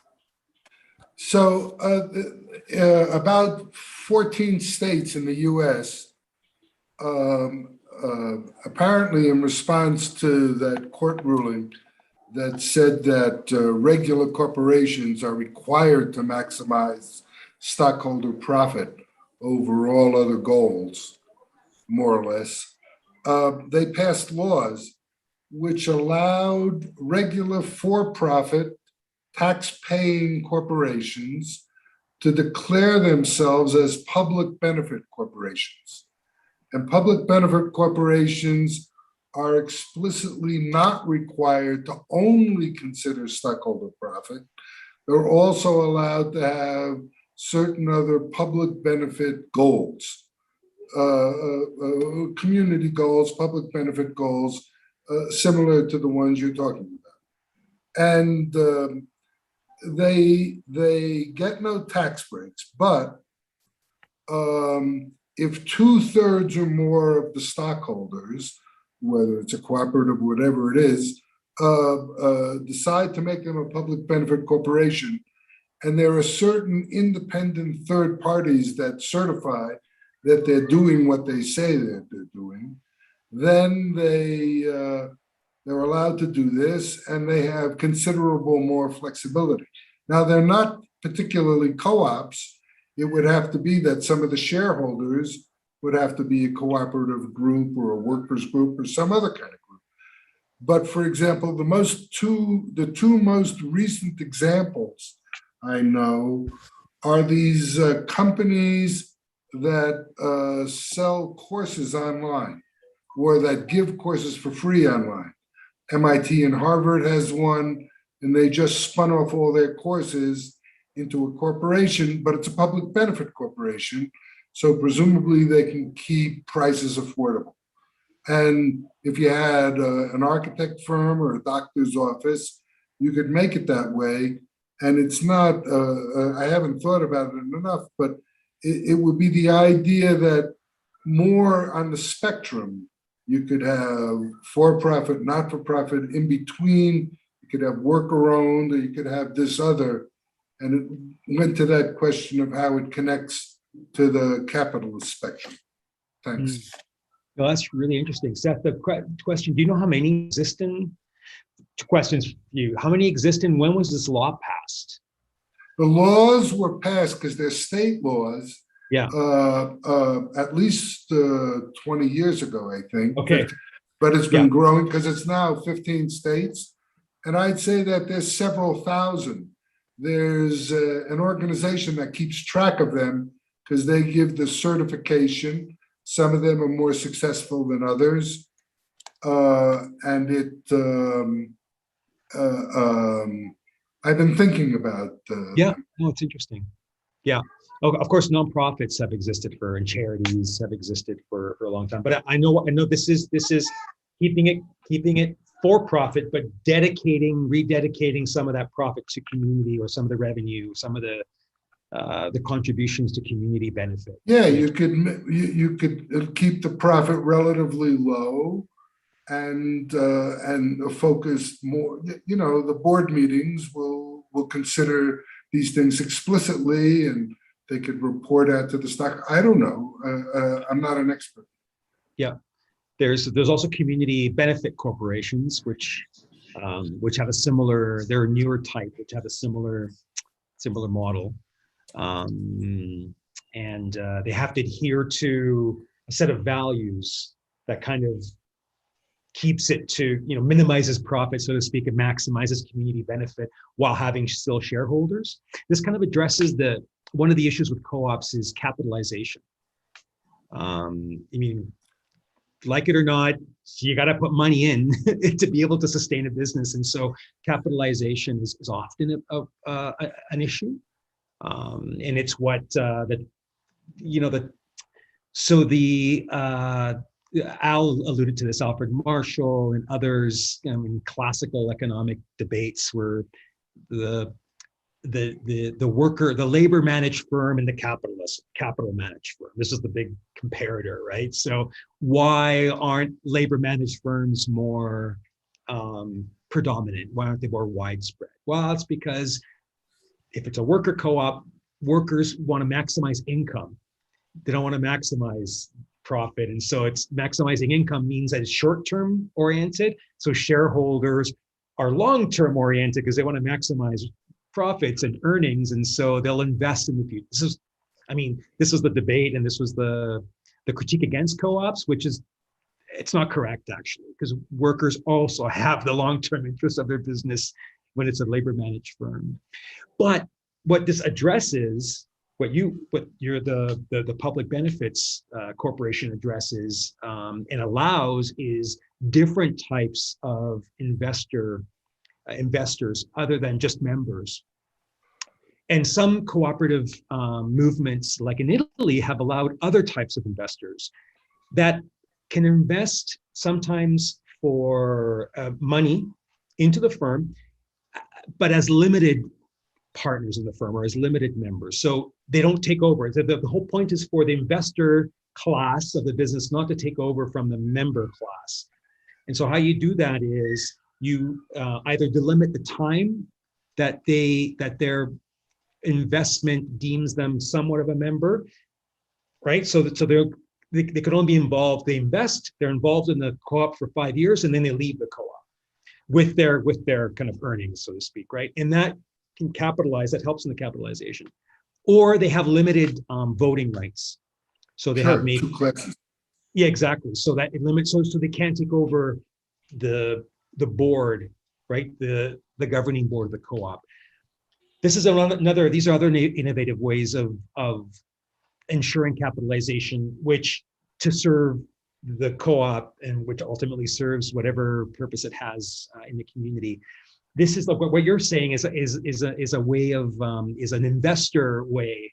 It's a shareholder way of putting limits on how much revenue they can pull out, but it's got to be involved in a business and that's kind of benefit to the community. So this, all to say is that there's different ways of doing this that can guarantee capitalization to some degree. And in the cooperative sector, the cooperative movement in the world is looking at these kind of innovative ways of doing it, like this multi-stakeholder type of co-ops as well, where members are not just workers, but you can have workers, consumers, and other types of investor members. That's Quebec has that. It's called a cooperative solidaire, multi-stakeholder co-ops. You see them. So it's really interesting. I think in aggregate it reduces the value of the business by about 1/3. Okay. And what protects it is that you have to get a 66% vote to change the charter of the company or something like that. Okay. Yeah. I mean, what all this underscores is that businesses aren't just about or shouldn't be about any kind of business really. It's also about, because they're ensconced in communities, they're parts of communities, and so having distant shareholders decide, no, you know what, we're going to pull up shop, we're going to go to Mexico. I mean, that's what we need to prevent. Things like that deplete entire communities and generations, right? And there's ways of doing it that can guarantee that capital stays local, right? And it can bring in investors from other parts as well. But that's, I think, the way that you guarantee, I mean, all these other ways of doing it that share in the revenues and in the ownership models are ways of guaranteeing that capital stays local and that you don't deplete communities to the extent that capitalism is wont to do lately over the past decades, right? Which is pull up shop and go somewhere else because it's cheaper. Yeah. What the pandemic has shown is that we can't rely on global value chains to be able to provision for the needs of local communities in times of severe crises. Like one of the major crises that emerged in Canada shortly into the pandemic was and Canada had official policy of you don't have to wear masks. The first month, I don't know if the US was the same, but in March and April of 2020, the equivalent of the CDC in Canada was telling Canadians, you don't have to wear masks. You just socially distance. It's because we didn't have masks, and they were scared that there was going to be a run at masks and hospitals wouldn't have them. But it was really because we didn't have masks because it was all being produced in China. And as the economy stalled and stopped, we didn't have masks. And so something as that simple, like something like, a mask. Yeah. It shows how the global division of labor and production and outsourcing doesn't ultimately work when economies are local economies have to provision for themselves. And so I don't know. I think that the pandemic, one of the things it's shown is that, right? Sorry to from a sociological and a larger global point of view, I mean, you can make the argument that giving people allowing people to find reasonable work reduces the birth rate. That is, giving people rights. Young girls, if they can get to junior high school, we all know this, or if they can get into some kind of a working economy where they have their own society, you can reduce the birth rate. And if that's a global goal to prevent eco-catastrophe, then these organizations could get much more governmental and public support. Yeah. On this question of capitalizing cooperatives by allowing outside investors under certain limitations, brings to mind the question of Cuban cooperatives and capitalizing them. As I understand it, the Cuban law, as it presently exists, allows only the members of the co-op to put in funds, and they can do so as a loan to the co-op, which then gets paid back from the profits of the co-ops.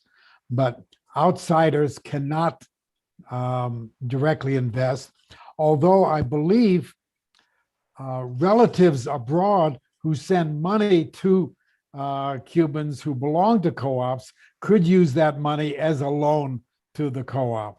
I don't know how extensively that's being done. And in fact, Cuba is in the process of still developing a cooperative law. But yes. That's really interesting. Italy has, so yes, and traditionally it's cooperative members' fees are the first kind of level of investment in a cooperative, although it's limited, and especially in consumer co-ops, that's quite limited as to how much money. In worker co-ops, workers tend to put more, there's more of an upfront fee, but again, it doesn't sustain the business ultimately. But there are ways of doing it that are unique. What Italy's done is one of the multiple ways of financing co-ops in Italy is members can like also take out or give a loan money to the cooperative by opening up a bank account that they deposit their money into it, and rather than the bank investing that money, banks, and you don't have the cash doesn't sit in your account. It's actually being invested by the bank, right? When you bank in a private bank. I mean, they're relying on the fact that not everybody's going to want their money all at once. Similarly, members of a co-op can open up a bank account. It's like a joint bank account with the co-op, and the co-op can take the money, use the money from the members, and then when the member wants the money back, then the co-op pays it back. I mean, and there's different kind of ways of doing it and time periods that you can have that money, but it's called a social debt. It's a social loan, a prestito sociale in Italy. It's really innovative. The other way is that all revenues of all co-ops in Italy, profits, revenues, or is it profits or revenues? I think it's profits. 3% of profits, it's profits after the indivisible reserves, have to go back to the cooperative sector, 3%. That goes back to the cooperative federation that they belong to. And that's used for cooperative development as well. And it's used to invest in new cooperatives and in cooperative training. So there's different ways of doing it. There's innovative ways of doing it. You don't have to rely on traditional investors or loans to do it. Well, okay, Chris, we need to be wrapping this up, but Yeah, I got my family calling me in the background. So okay. Just a short question. Yeah. I'm sort of interested in when a private company converts into a co-op. I mean, we're sort of familiar with the Argentines during their economic troubled times, but I know it like I don't know if this is true, but I've heard in Cuba often, maybe it was from Cliff, that they convert government companies to co-ops to get rid of the non-profitable part of the government enterprises, whatever they are.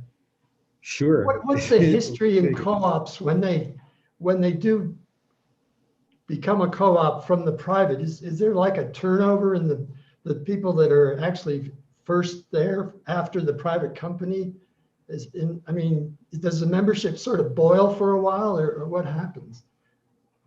Well, usually it's the workers, or it depends. It depends. There's different ways of doing it, but usually in the worker recuperated enterprises, or when worker buyouts, it's the same. It's the employees, then they become the owners. So what usually happens is they form a cooperative, or they pool their money. That money gets, say if it's so in the Argentinian case, they were occupations takeovers, and then who owns how ownership transitions, and how the business is purchased is kind of done in different ways, right? But in a worker buyout, in a worker buyout that's somewhat smooth, it would be the workers would pool money of some sort. They would form a cooperative, and that cooperative would buy out the assets of the previous firm, and then the previous firm takes on the name, the ownership of that cooperative. Like that cooperative owns that business. The state can get involved, like in Argentina, and in Argentina they would pass initially local legislatures, provinces would pass expropriation laws, right? So there's law to expropriate this business, and the state would take over the business and pay the debts, and then the owners, the worker, the now worker owners would then pay back. It was like they would loan, it was like a mortgage given to the workers, and the workers then owed the state whatever the cost of that expropriation was. Now, many of those haven't been paid back, and many of those expropriations were temporary expropriations in Argentina that haven't been transitioned to permanent expropriations, but that's another matter. But so the use of public domain, like in the US, it's public domain. So that's expropriation law in Argentina, and the US public domain. And in the US, some municipalities have used this to, as you know, to take over or or seize private property to convert to public good, something of public good. There's nothing that says that that you couldn't use public domain law in the U.S. to take over and open up a local business as a cooperative due to public good. It's a public good. It's keeping jobs. This is Peter Rannes has been talking about this. If you're familiar with him, Peter has been writing about this for many years, and so it's really innovative. In Italy, it's interesting, the innovation of Italian worker buyouts under the Legge Marcora, the Marcora law, which I have also written about and done research on, is unemployment insurance. So workers can, in businesses that are in crisis, the employees can say, okay, well, first of all, they get a right of first refusal. If a business in Italy is in crisis and it's going under, rather than divvying it up and selling it to a third party or whatever, the workers have to be offered the business first. So right of first refusal. Argentina has this too. So employees, do you want to buy out the firm? Because the owners want to leave for whatever reason. And the workers can say, yes, okay, we will pool our resources and do that, but we don't have enough money. Okay, workers, then you're going to be unemployed, but you can take the next 3 years of unemployment insurance and put that towards the purchase of the business. And that's what they do in Italy, and that's what you can do. So, but it means that if you've used your unemployment insurance towards purchasing the business, you can't then, should the business close or fail, you can't then seek unemployment insurance. So that's so it's a bit of a risk that the workers are taking, but that's how worker buyouts work in Italy. And there's different ways of doing that. Canada has a way of could do it. For example, in Canada, in the fishing sector, it's seasonal, right? So fisher folk can only fish certain months a year, and then many of them don't have work for a good portion of the month. Of the year. So what the government of Canada allows is the use of unemployment insurance to bridge those seasons, right? So what says that Canada couldn't also use that unemployment? I mean, they're already doing it de facto in the fishing sector. So why couldn't they say, okay, well, workers that are now unemployed and have been let go because their business is going under, use your future unemployment insurance to fund the purchase of this business.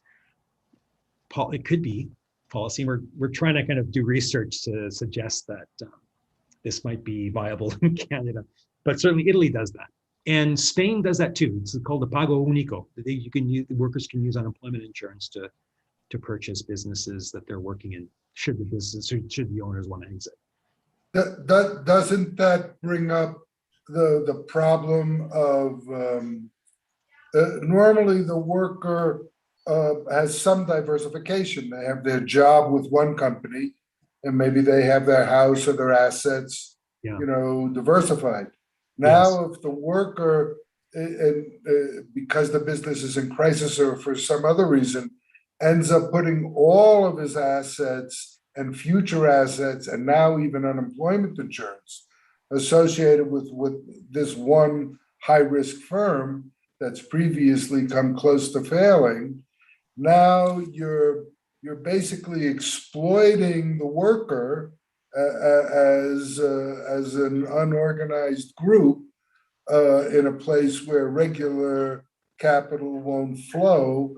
I'm not saying it definitely vetoes the idea, but it goes on the negative side of the ledger. No, for sure, and working people with limited revenue and money coming in, limited income, this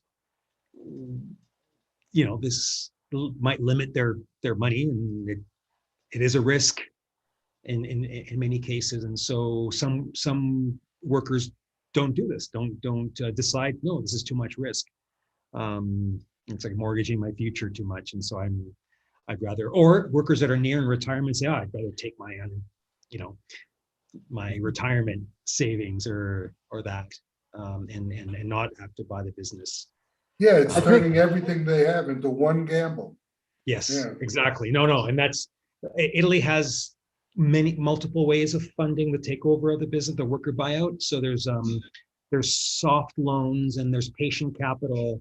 Some of it comes from the national budget, and there's this other investor type. So there's multiple ways of securing the business, both for the local economy and for employment and for the former employees. So Italy is a particularly strong example of how to do this while protecting workers, but still the workers are taking a gamble, right?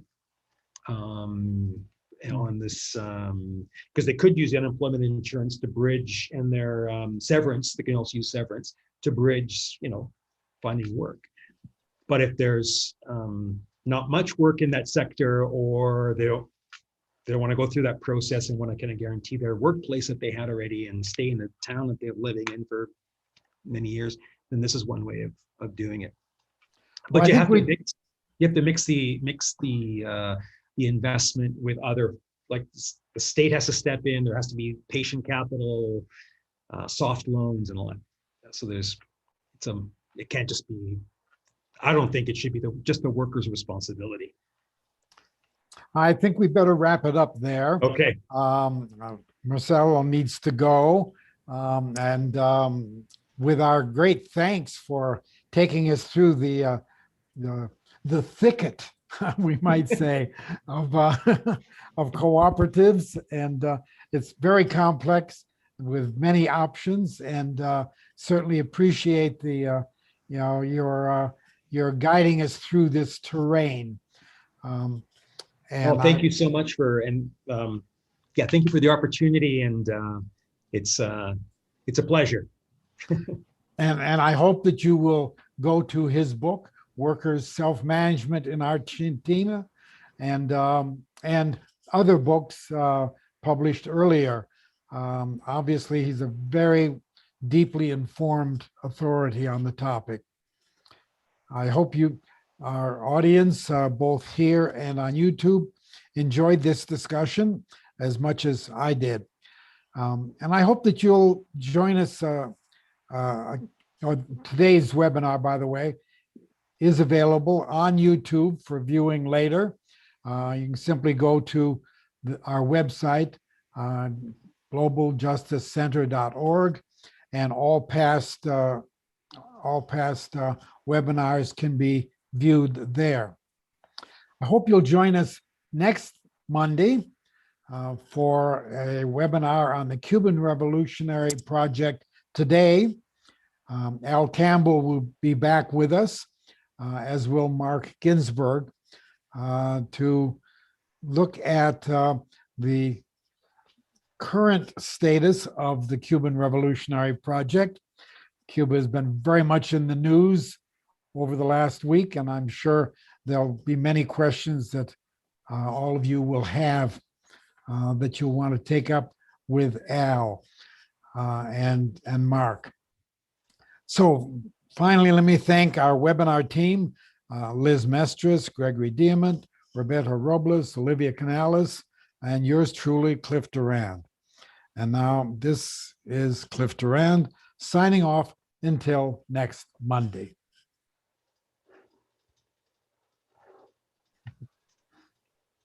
Bye, everybody. Bye.